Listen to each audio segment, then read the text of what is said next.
So hello and welcome back to part 3 of my journey to STEM, from Barbies to Bots, my unexpected journey to STEM. It's only unexpected because you don't see a lot of people who look like me. You don't see a lot of women, black and brown people in engineering, and it's even more rare as an engineering professor.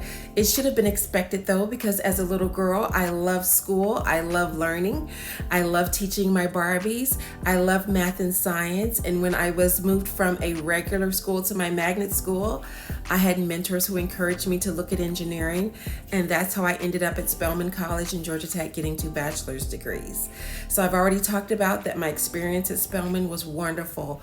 I love the encouragement. I love being at a small liberal arts, historically black college, all women, who supported me in my academic journey and in my mission and vision to be a mathematician, to be an engineering professor.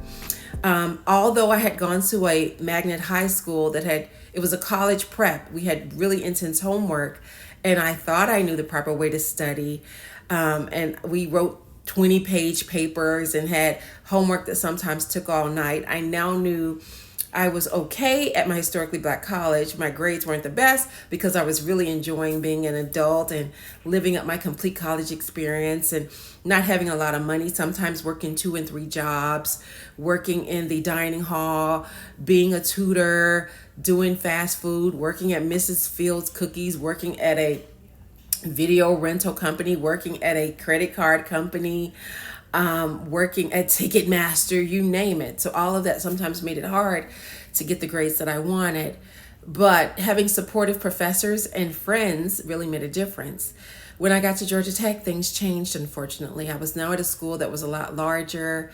I didn't have my support network of friends anymore. Professors were not as accessible, did not have office hours, went really fast. The tests didn't always match the work, the lectures, the homework. And that's actually what motivated me to start my engineering professor advice. Because once I learned the secret to being successful at Georgia Tech, I did not want other students to struggle in engineering the way that I did. It was also at Georgia Tech that I decided to become an engineering professor because I thought that engineering was not being taught in the correct way. There's no whole discipline in engineering education you get a PhD in.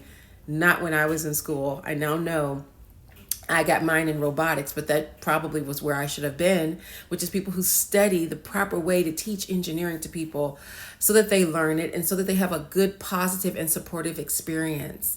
So strategies, things I finally learned after I got several D's and failed a couple of classes at Georgia Tech.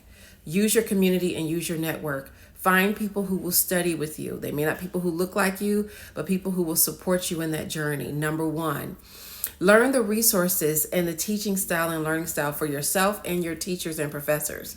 I learned about Word and that there were some professors who actually only gave tests from their old exams. So getting access to the right materials to study for was important. Learning the correct way to study, going to class every day, sitting in the front row, taking notes, reading your textbook, reading the notes over later and supplementing those with what I read in the textbook, going online, finding videos to supplement the class lecture. All of these are things I didn't learn till later. And it was enough to get me to turn my grades around from D's and C's to A's and B's, but not enough to bring up my GPA. So my next one is hit the ground running. Because once you have a really low GPA, even if later you start making better grades, it's really hard to get it back up. Know what a GPA is. Know how to calculate your grade point. How to figure out what you need to get on assignments in order to get the grade that you want.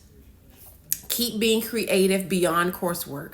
Don't always be so motivated by grades that you only want to do things. Is this going to be on the test? Am I going to get a grade for this?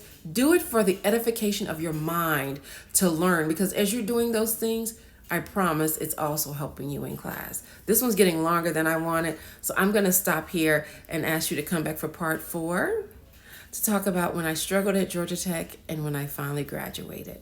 Stay STEM-tastic.